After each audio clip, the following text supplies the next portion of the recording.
சிவகங்கை மாவட்டம் திருப்புவனத்தில் விசாரணைக்காக அழைத்து செல்லப்பட்ட கைதி உயிரிழந்த விவகாரத்தில் அவரது உடற்கூறு ஆய்வில் உயிரிழந்த அஜித்குமார் உடலில் 18 இடங்களில் படுகாயம் இருந்ததாக உடற்கூறு ஆய்வானது தற்போது வெளியாகி அதிர்ச்சியை ஏற்படுத்தியிருக்கிறது. இது தொடர்பான கூடுதல் தகவல்களை நமது செய்தியாளர் அருண் வழங்கிட கேட்கலாம்.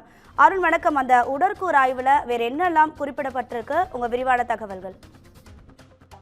ராதிகா, மதுரை அரசு ராஜாஜி மருத்துவமனையில் நேற்றைய தினம் சிவகங்கை மாவட்டம் திருப்புவனத்தைச் சேர்ந்த அஜித்குமார் என்ற நபர் உயிரிழந்தது தொடர்பாக காவல்துறை விசாரணையில் அவர் கொடூரமாக தாக்கப்பட்டு உயிரிழந்த சம்பவத்தின் எதிரொலியாக அவருடைய உடலானது மதுரை அரசு ராஜாஜி மருத்துவமனையில் வைக்கப்பட்டது.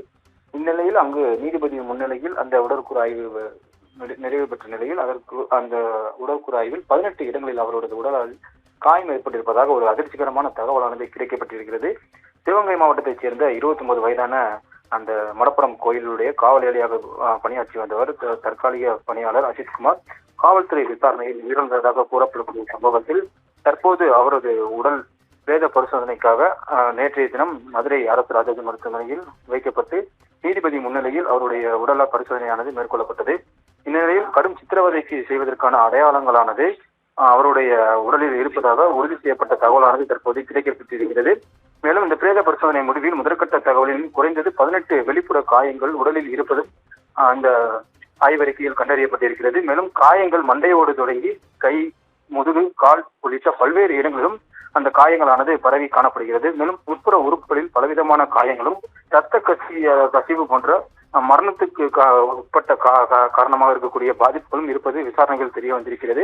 மேலும் சங்கு பகுதியில் ஏற்பட்ட தீவிர காயம் உயிரிழப்புக்கு நேரடியான காரணமாக இருக்கலாம் என முதற்கட்ட ஆய்வறிக்கையில் சொல்லப்படுவதாக கூறப்படுகிற நிலையில் மேலும் உளவியல் அடிப்படையில் ஏற்பட்ட அதிர்ச்சி மற்றும் அழுத்தம் மற்றும் உட்புற இரத்த கசியல் போன்றவை கூட மரணத்திற்கு வழிவகுத்திருக்கலாம் எனவும் இந்த ஆய்வறிக்கையில் கூறப்படுகிறது.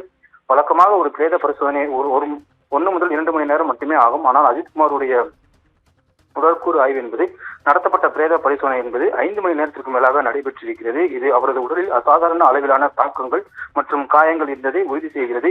இந்த வகையான வெளிப்புற மற்றும் உட்புற காயங்கள் என்பது அஜித்குமார் விசாரணையின் போது போலீசாரால் சித்திரவதை செய்யப்பட்டிருக்கலாம் என்ற புகாருக்கும் பலம் சேர்க்கும் வகையில் தற்போது அமைந்திருக்கிறது.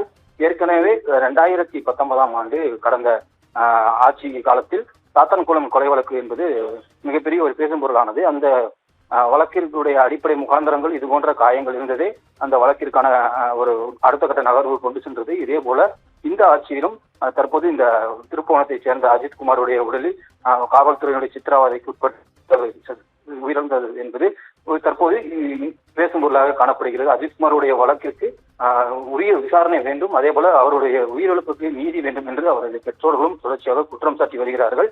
தற்போது இந்த ஆய்வறிக்கையை பொறுத்தவரை அவருடைய உடலில் வெளிக்காயங்களாக 18 இடங்களில் காயம் ஏற்பட்டிருப்பது ஒரு அதிர்ச்சிகரமான தகவலாக இது கிடைக்கப்பட்டிருக்கிறது. ராதிகா,